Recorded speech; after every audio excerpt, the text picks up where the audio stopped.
আউযুবিল্লাহি মিনাশ শাইতানির রাজিম বিসমিল্লাহির রহমানির রহিম।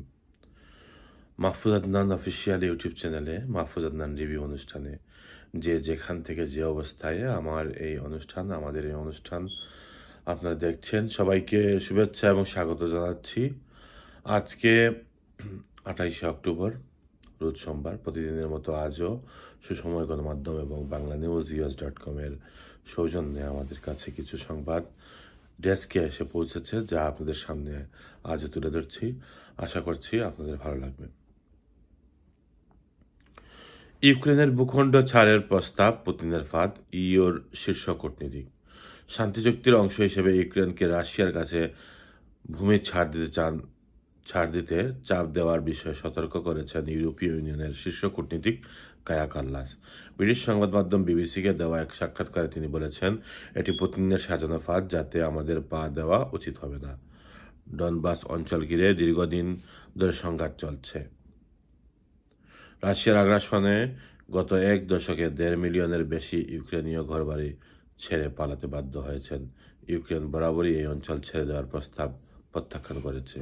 তবে মার্কিন প্রেসিডেন্ট ডোনাল্ড ট্রাম্প শান্তি চুক্তি আলোচনায় ভূখণ্ড বিনিময়ের কথা তুলেছেন। মালিতে জ্বালানি সংকটে বন্ধ শিক্ষা প্রতিষ্ঠান।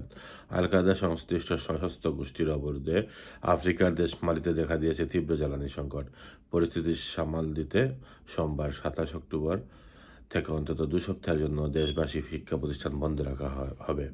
রবিবার রাতে সরকারের তরফ থেকে ঘোষণা দেওয়া হয়। ব্রিটিশ বার্তা সংস্থা রয়টার্স খবর জানিয়েছে। সেপ্টেম্বরের শুরু থেকে স্থলবেষ্টিত দেশটির জ্বালানি আমদানিতে অবরোধ জারির ঘোষণা দিয়ে জামায়াত নুসরাত আল ইসলাম ওয়াল মুসলিমিন JNIM নামের সশস্ত্র গোষ্ঠী। এরপর থেকে মালিতে আমদানির চেষ্টা করা জ্বালানি ট্যাঙ্কের হামলা চালিয়েছে তারা। এমনকি ইতিমধ্যে আমদানিকৃত তেল রাজধানীতে পরিবহনকালেও বাগড়া দিয়েছে। উনের সঙ্গে দেখা করতে এশিয়া সফর বাড়াতে আগ্রহী ট্রাম্প। মার্কিন প্রেসিডেন্ট ডোনাল্ড ট্রাম্প বলেছেন, তিনি তার এশিয়া সফরের সময় উত্তর কোরিয়ার নেতা কিম জং উনের সঙ্গে সাক্ষাৎ করতে চান, যদিও কোনো বৈঠকের পরিকল্পনা এখনও নির্ধারিত হয়নি। সোমবার 27 অক্টোবর এয়ারফোর্স ওয়ানে সাংবাদিকদের সঙ্গে আলাপকালে এশিয়া সফরের সময় বাড়ানোর আগ্রহ ব্যক্ত করেন ট্রাম্প। মার্কিন সংবাদ মাধ্যম CNN খবর জানিয়েছে। সাংবাদিকদের ট্রাম্প বলেন, আমি এখনও এ বিষয়ে কিছু উল্লেখ করিনি, তবে যদি তিনি সাক্ষাৎ করতে চান, আমি অবশ্যই দেখা করতে চাইব।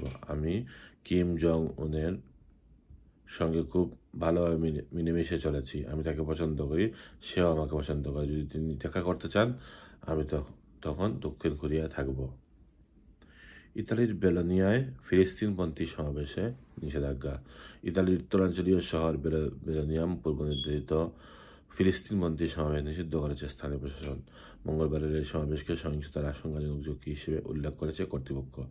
গত কয়েকদিনে দেশজুড়ে বিক্ষোভ ও পুলিশের সঙ্গে সংঘর্ষের পর এই পদক্ষেপ নেওয়া হলো। ব্রিটিশ বার্তা সংস্থা রয়টার্স খবর জানিয়েছে। স্থানীয় স্বরাষ্ট্র মন্ত্রণালয়ের প্রতিনিধি এনরিকো রিচি সাংবাদিকদের বলেন, এই সমাবেশ সম্পূর্ণ নিষিদ্ধ থাকবে। প্রশাসনের আশঙ্কা, গত শনিবার রোমে হওয়া সহিংস বিক্ষোভের পুনরাবৃত্তি ঘটতে পারে বেলানিয়ায়। ক্ষেপণাস্ত্র নয়, ইউক্রেন যুদ্ধের সমাপ্তি নিয়ে ভাবা উচিত। ক্ষেপণাস্ত্র পরীক্ষার বদলে ইউক্রেনের যুদ্ধ শেষ করতে রুশ প্রেসিডেন্ট ভ্লাদিমির পুতিনকে পরামর্শ দিয়েছেন মার্কিন প্রেসিডেন্ট ডোনাল্ড ট্রাম্প। তবে মস্কোর নতুন অপ্রতিরোধ্য ক্ষেপণাস্ত্র নিয়ে চিন্তিত নন ইঙ্গিত করে তিনি বলেন, যুক্তরাষ্ট্রের একটি পারমাণবিক ডুবোজাহাজ রাশিয়ার উপকূলে ঘাপটি মেরে আছে। ব্রিটিশ বার্তা সংস্থা রয়টার্স খবর জানিয়েছে। পারমাণবিক শক্তিচালিত বুরেবে স্থনিক ক্রুজ মিসাইলের সফল পরীক্ষা ঘোষণা দিয়ে রবিবার 26 অক্টোবর পুতিন বলেন, বিশ্বের কোনো প্রতিরক্ষা ব্যবস্থা বুরেবে স্থনিক ঠেকাতে পারবে না এবং রাশিয়ার শিগগিরই নতুন ধরনের অস্ত্রটি মোতায়েনের ব্যবস্থা নেবে। যুক্তরাষ্ট্রে কর্মী সংকটে বিলম্বিত 8,000 ফ্লাইট। যুক্তরাষ্ট্রের লোকবল ঘাটতিতে 8,000-এর বেশি ফ্লাইট বিলম্বিত হয়েছে।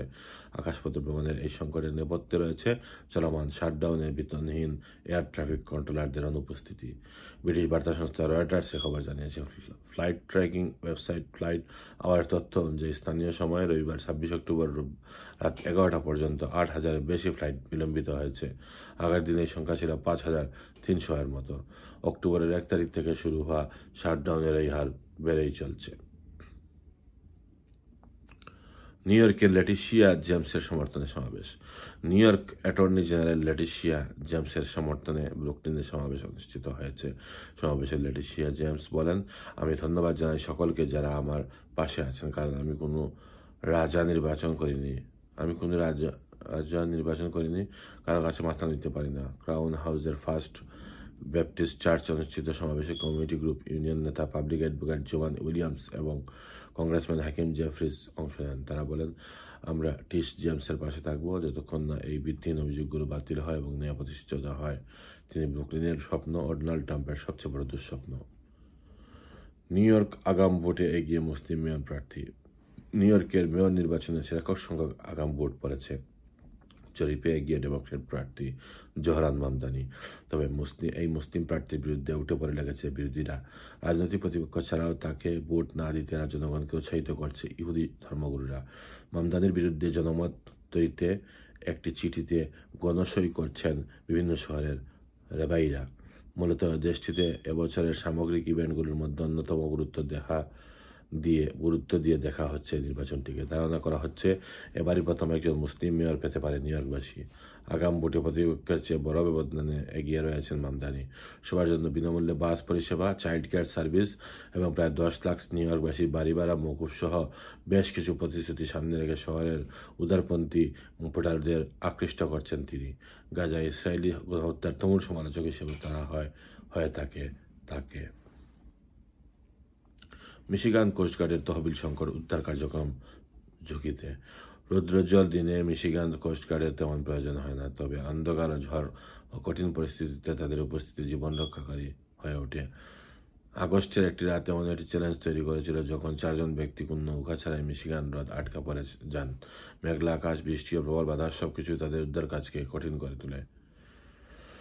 ট্রাভার্স সিটির একটি সার্ভিস স্টেশন থেকে হেলিকপ্টার উড্ডয়ন করে ঝড়ের মধ্যে উদ্ধার অভিযান শুরু করে। কোস্টগার্ড কর্মীরা জানিয়েছেন, কয়েক দশকের সীমিত তহবিলের কারণে তাদের ইউনিটগুলিতে পুরনো সরঞ্জাম ও কম জনবল রয়েছে। মিশিগানে 25টি ইউনিটের মধ্যে 13টি বর্তমানে সীমিতভাবে কার্যকর ও অস্থায়ীভাবে বন্ধ রয়েছে। এবার কানাডার সংবাদ। কাটছে সম্পর্কের দূরত্ব। কানাডার ভ্যাঙ্কুভারে 2023 সালের জুনে শিখ সম্প্রদায়ের খালিস্তানি নেতা হরদীপ সিং নির্যাতন হত্যাকাণ্ডের জেরে ভারতের সঙ্গে দেশটির সম্পর্কের যে টানাপোড়েন শুরু হয়েছিল তা কেটে যাওয়ার ইঙ্গিত পাওয়া যাচ্ছে।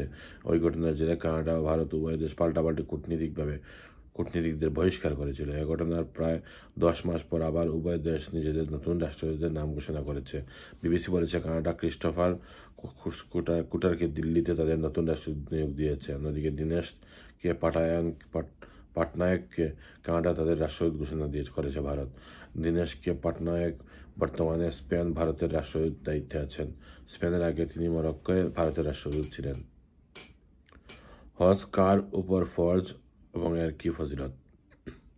ইসলামের 5ম স্তম্ভের একটি পবিত্র হজ। হজের শাব্দিক অর্থ ইচ্ছা করা, আর ইসলামী পরিভাষায় হজ হচ্ছে নির্ধারিত শর্ত সহ নির্দিষ্ট সময় বিশেষ পদ্ধতিতে বিশেষ ইবাদত করার জন্য মক্কায় গমনের ইচ্ছা করা। সামর্থ্যবান ব্যক্তির উপর গোটা জীবনে একবার হজ করা ফরজ। হজ মূলত শারীরিক ও আর্থিক উভয়ের সমন্বিত একটি ইবাদত, তাই উভয় দিক থেকে সমর্থবান মুসলিমের উপর পবিত্র হজ পালন করা ফরজ। মানে হজ আদায়ে সক্ষম এমন শারীরিক সুস্থতার পাশাপাশি নিত্য প্রয়োজনীয় খরচপাতি, আসবাবপত্রের অতিরিক্ত হজে যাওয়া আসার ব্যয় ও হজ আদায়কালীন সাংসারিক ব্যয় নির্বাহে সক্ষম সামর্থ্যবান ব্যক্তির উপর হজ আদায় করা ফরজ। হজ প্রত্যেক মুসলমানের উপর সারা জীবনে একবারই ফরজ হয়। একবার ফরজ হজ আদায়ের পর পরবর্তীতে হজগুলো নফল হিসেবে গণ্য হয়। এবার বিচিত্র সংবাদ।